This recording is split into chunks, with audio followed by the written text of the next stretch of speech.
I'm Suki Baxter, your healthy living coach and rejuvenation maven, and I am going to show you a simple exercise today to improve your shoulder flexibility. A lot of people who come into my practice for neck pain and shoulder pain have extremely limited range of motion in their shoulders. They're not able to move their arms very much, and they're not able to get a lot of movement through the scapula and the clavicle. So the exercise I'm going to show you today is really super simple. Anyone can do it, no matter how old you are. It doesn't really matter what your flexibility is right now. And you can do it with something as simple as a broom or a mop or a jump rope if you have one. You don't necessarily need any particular equipment. You can probably use what you already have at home. So I'm going to be using a dowel that I went to the home improvement store and I purchased this dowel. It cost about $10, and I got a really long one. You don't necessarily need one this long, but I'm really tall, so I wanted to make sure that I had a lot of room to do different things and be able to spread my arms really wide. For most people, a broom is probably going to be plenty long enough, and you can just pick one up. You probably already have one. So what you're going to want to do is take the dowel and hold it in front of you, like so, with your thumb on the bottom and your fingers over the top. And you want to turn so that the crease of your elbow, so I'm looking at the crease right in here, you want to turn those so that they are facing each other. So you don't want them rolled out or rolled under. You want them almost like a mirror image. And then you bring the dowel all the way down to your waist and simply bring it straight up overhead and around behind your shoulders, all the way down as far as you can and back.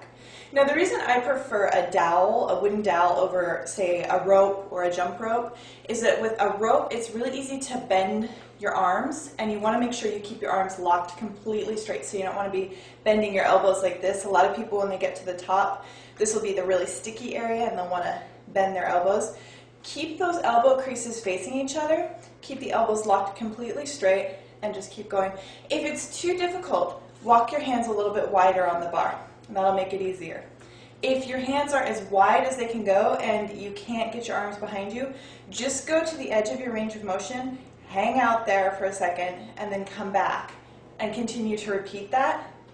And the repeated motion will actually stimulate your neurological system to realize that you can go a little bit further each time. It's like playing with that edge of your flexibility.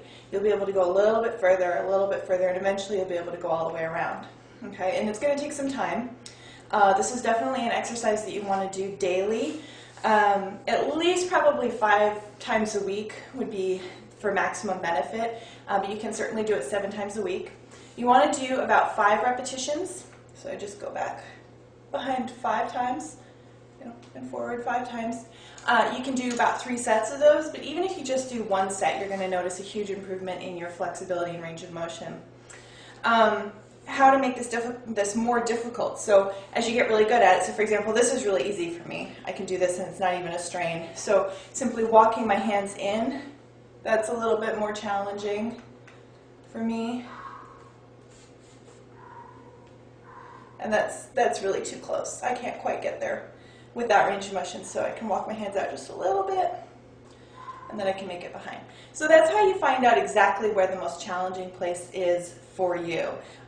Some people find it really helpful to mark a center line on the dowel and then measure out in certain increments and mark a line around so that you know, like, okay, I'm going to start on the black line, and we're going to do this for a week, and then I'm going to work my way in an inch from that black line. And we're going to try that. I don't really worry too much about that. I just go to the edge of where I am able to fully get my arms behind my shoulders. Okay, so that is a simple exercise that you can do anytime to help improve your shoulder flexibility, and it'll definitely help relieve strain in your chest, shoulders, and neck. Thanks so much.